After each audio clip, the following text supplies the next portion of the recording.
At a time of calls for accountability, when many of us are re examining the way we live and work, what does it mean to decolonize giving? I'm Andrea Gunraj at the Canadian Women's Foundation. Welcome to All Right, Now What, a podcast from the Canadian Women's Foundation. We put an intersectional feminist lens on stories that make you wonder, why is this still happening? We explore systemic roots and strategies for change that will move us closer to the goal of gender justice. The work of the Canadian Women's Foundation and our partners takes place on traditional First Nations, Métis, and Inuit territories. We're grateful for the opportunity to meet and work on this land. However, we recognize that land acknowledgements are not enough. We need to pursue truth, reconciliation, decolonization, and allyship in an ongoing effort to make right with all our relations.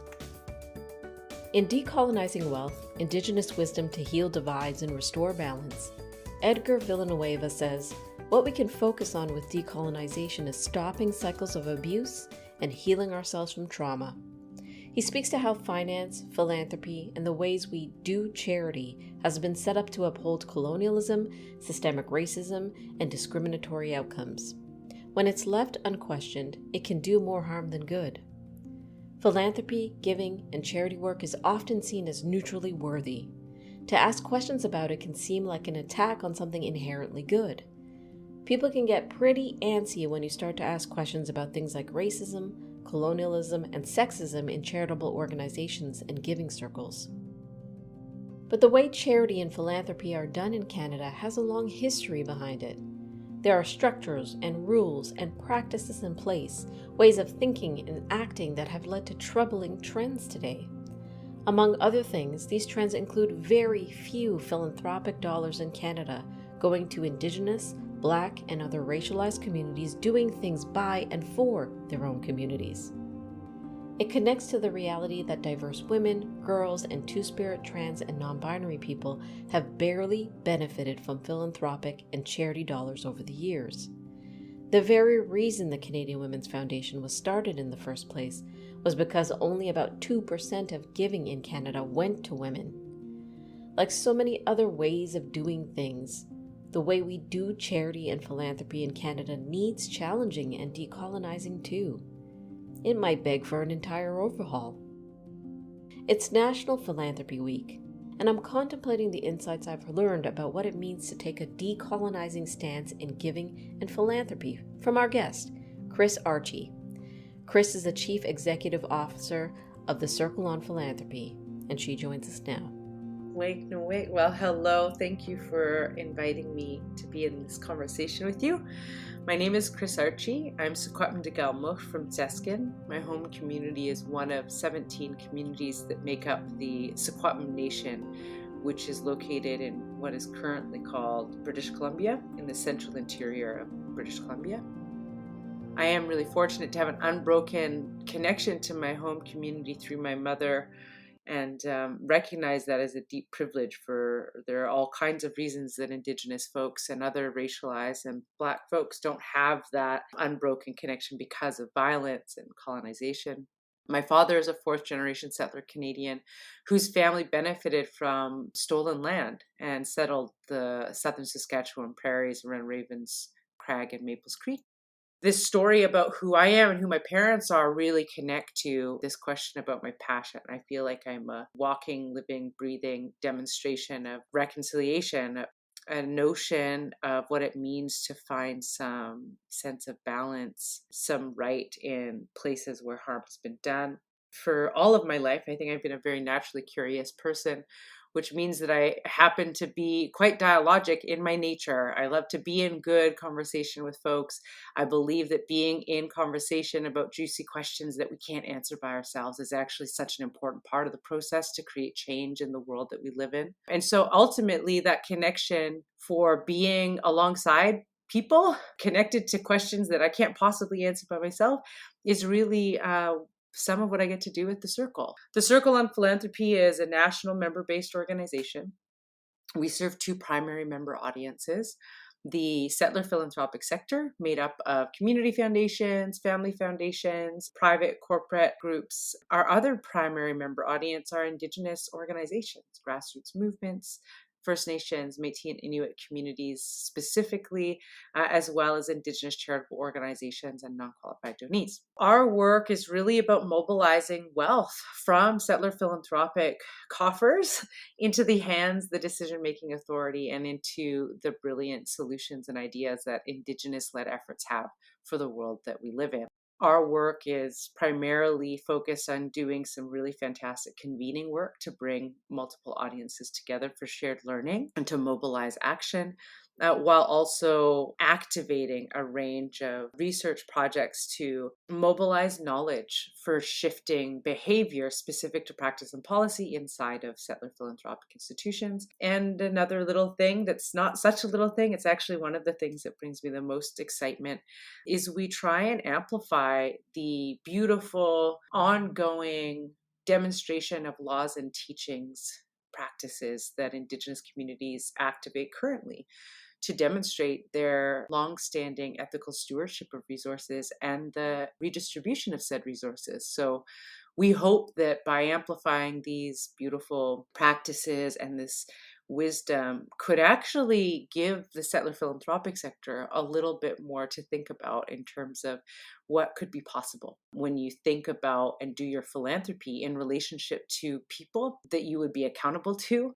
that is in relationship to place, and that really, of course, always has some analysis of power and how we share it and redistribute it. What does it mean to decolonize wealth and charity? Why is this effort so essential to reconciliation and real change? For a long time, I felt like this was a big question that was too abstract and I didn't have an answer for it, and it was too difficult or complicated. And I've really been dismissing that notion, that initial resistance. I recognize, I think that initial resistance serves the status quo. It serves the dominant culture that tells us, oh, this is too hard. It can't possibly be done. We need more time. We need more understanding.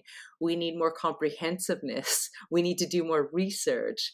We need some more, demonstration of proof that these organizations are worth investing in, et cetera, et cetera. So I've tried to take a bit of a frame that is very much informed by Bina Patel's wisdom about my labor is my joy, and that's an essential part of resistance, is like, how do I actually invite and bring joy into this consideration of what it means to do this work? How might I enter into, envision, and collaborate with people differently if I consider that this could be a joyful reclamation of the wisdom we already have at hand? So what does it mean to decolonize wealth? I mean, first of all, we have an amazing project that's launched called the Feast House, and it's our commitment to showcasing the amazing efforts of Indigenous-led organizations and movements and projects that exist from coast to coast to coast, so that folks can understand that we're not talking about trying to do something new. We're just trying to amplify these age-old intergenerational practices of wealth redistribution and being in deep accountability in relationship to land, to language, to community. This idea that decolonizing wealth is hard serves folks who benefit from the way it is now. If we talk to folks, more and more foundations who are doing a lot to bring in really fantastic screening to their investment portfolios, what I've heard from them is, oh, we just realized we had to start asking investment managers a certain kind of questions, and then they came with the right answers and we could make very different choices. And damn, it feels really good to be doing things differently. And now that we know how easy it is and how necessary it is, we just can't wait to spread the word. An essential part of decolonizing any behavior is to first understand kind of who is served by the behavior at hand and how we might actually center Black and Indigenous and racialized worldviews, perspectives, and teachings to advance the issue at hand. So how do we think differently about charity? Well, first of all, the Feast House is really focused on amplifying the efforts of Indigenous-led organizations.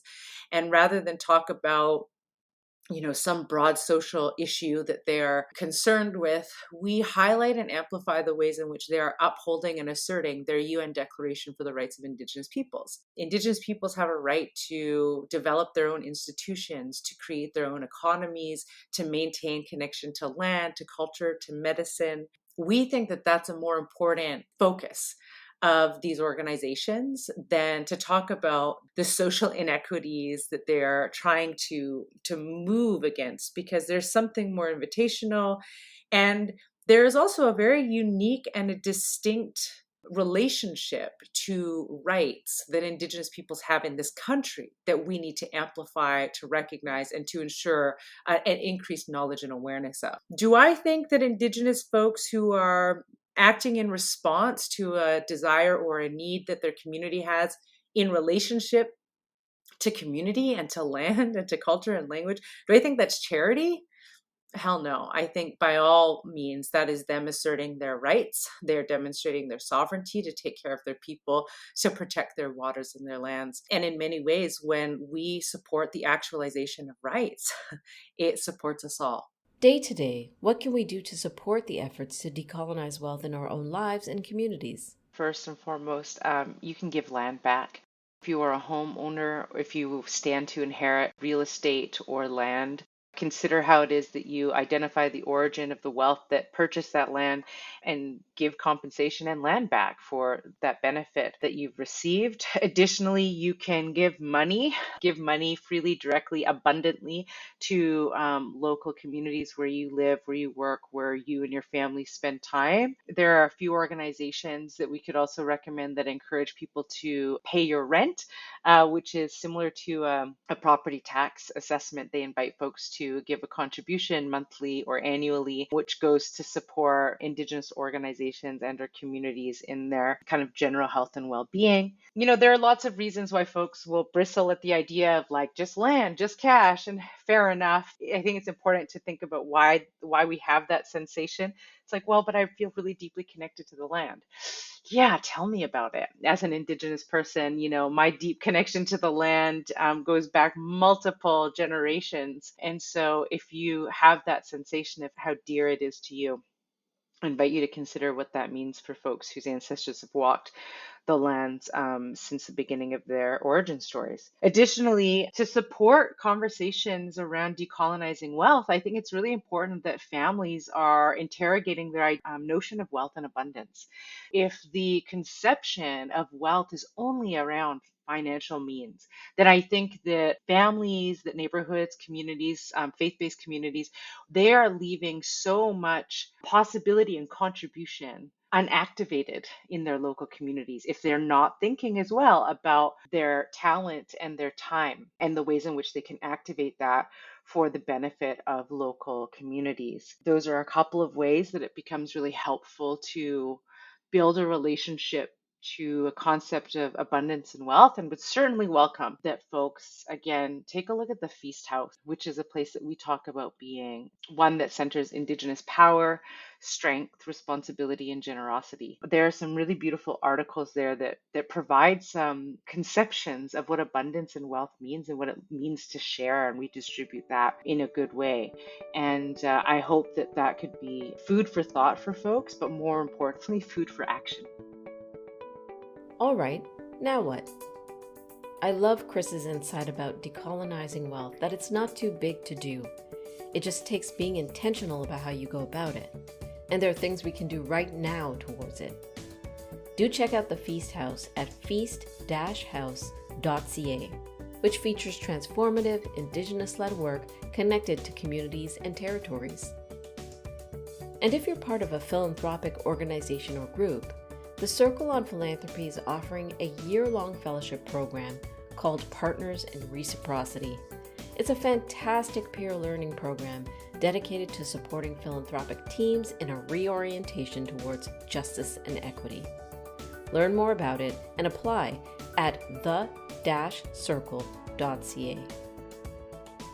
Please listen, subscribe, rate, and review this podcast and share it with others. If you appreciate this content, if you want to get in on the efforts to build a gender-equal Canada, please donate today at CanadianWomen.org and consider becoming a monthly donor. And thank you for being tireless in your support for gender justice.